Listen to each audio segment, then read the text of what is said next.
assistants familiaux dans le Maine-et-Loire pour un peu plus de 2000 enfants placés. On a fait 2 enquêtes successives à 4 ans d'intervalle et la dernière enquête qu'on a faite au mois de juin montre une dégradation des conditions de travail énorme. Moi j'ai été sanctionnée il n'y a pas longtemps par mon directeur parce que je pense que je faisais partie de la CGT. J'étais en burn-out, j'ai dit que j'allais pas bien, au lieu de me soutenir, on m'a sanctionné. Donc la peur, elle est là, parce qu'on a un métier tellement précaire que oui, c'est clair qu'on a peur. Et comme disait mon collègue tout à l'heure, nous aussi, il y a beaucoup d'enfants à placer dans le Maine-et-Loire depuis quelques mois. Et par contre, il y a quand même des assistants familiaux qui n'ont pas de travail. Et parce que c'est la pression qu'on nous met, quand on ne marche pas droit, on ne nous donne pas de travail. On aimerait bien être fonctionnaire. À la CGT, quand même, on a fait un fort boulot, un gros boulot. On a obtenu au bout de 6 ans la prime d'ancienneté, donc c'est pas rien. Elle est indexée sur les catégories C. Pour les déplacements, alors ils ont osé nous parler, enfin ils nous enlevaient les droits aussi pour les déplacements de proximité. Donc on a profité d'une manif, parce que nous, en Ardèche, c'est vrai quand il y a une manif, à part celle du 10 octobre par exemple qui peut amener 1000 personnes dans la rue, mais sinon c'est des manifs à 200, 300 personnes. Donc ce jour-là, si on calcule bien, on fait venir les assistants familiaux et sans assistants familiaux dans la rue avec des pancartes, ça s'y voit.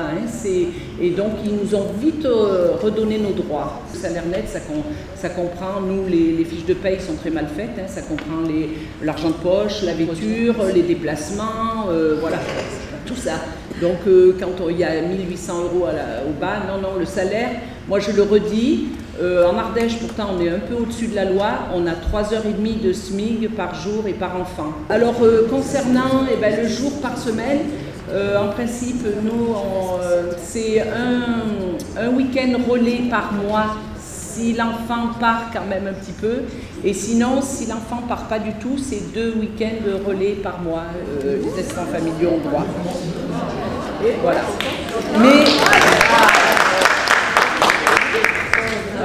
Mais ce que je veux dire, c'est que vraiment c'est une lutte, on les lâche pas, Ce qu'on attendait, c'était de voir un peu comment ça se passait ailleurs, donc on voit que c'est exactement la même chose.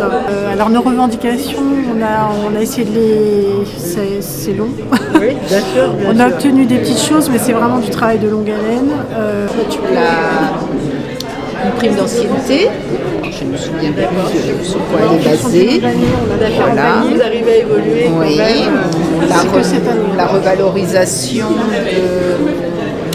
de l'entretien de 1 € de plus par jour. Et puis au niveau des enfants, on a obtenu une petite prime pour l'anniversaire.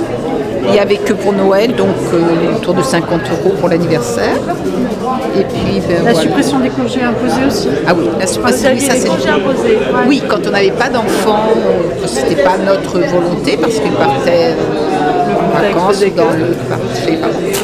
Voilà, maintenant c'est plus imposé. Il n'y a pas d'abattement de nombre de congés quand il n'y a plus d'enfants. C'était ça en fait. Voilà. Il y avait un abattement sur les congés annuels. Dès qu'il n'y avait plus d'enfants, vous décomptez vos congés annuels. Ah oui, on partait de loin.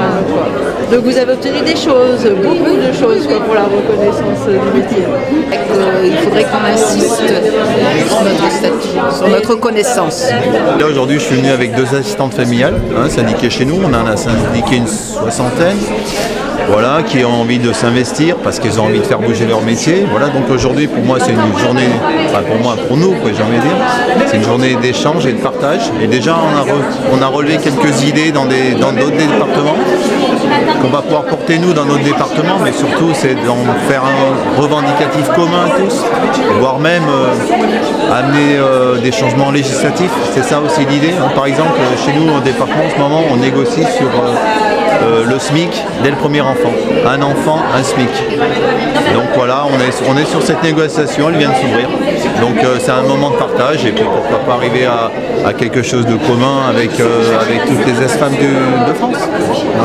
En l'absence d'assistants familiaux de notre département qui avaient du mal à se déplacer dû à leur fonction, donc on est venu représenter le département de l'Ain. On a créé un collectif On essaye d'amener des revendications communes lors de mise en action pour la CGT du département de l'Ain.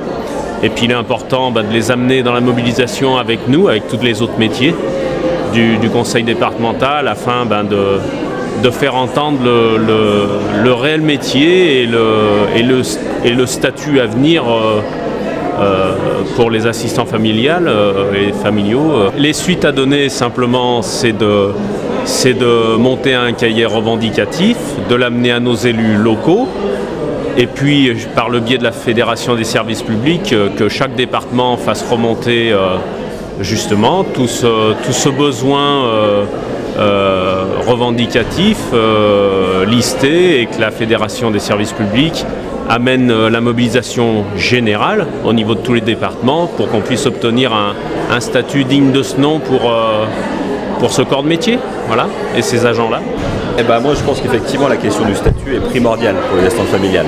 Je pense que quand on aura déterminé un vrai statut, donc une vraie sécurité de l'emploi, ça permettra de faire un travail aussi de haute qualité, sans peur de perdre son emploi, de se retrouver avec 400 € d'attente parce qu'elles n'ont plus d'enfants, des choses comme ça. Et je pense qu'à partir de là, il y a tout un tas de choses qui en découleront, que ce soit leur droit professionnel, donc accès à une connaissance, accès aussi au département, il y a tout ce qu'ils peuvent avoir droit, une adresse professionnelle, aux formations, tout découlera de là. Maintenant il faut déterminer quel statut pour garder la spécificité de ce métier aussi. C'est pas n'importe quel métier. Non, elles ne sont pas du tout fonctionnaires, elles ont un statut de droit public, mais avec des CDD, des CDI, donc elles peuvent se retrouver sans rien très rapidement. Un enfant part, elle se retrouve avec 400 € effectivement d'attente. Voilà. Donc ça c'est extrêmement compliqué pour elle à gérer. Et avoir un salaire fixe, ça serait intéressant. On peut être licencié facilement. 4 mois sans enfant, on est licencié. Voilà, tout à fait. Vraiment, on a un CDI, mais plutôt que c'est un contrat précaire. C'est très précaire. Et je pense qu'il faut sécuriser cet emploi pour permettre un travail de qualité avec les enfants difficiles qu'elles accueillent.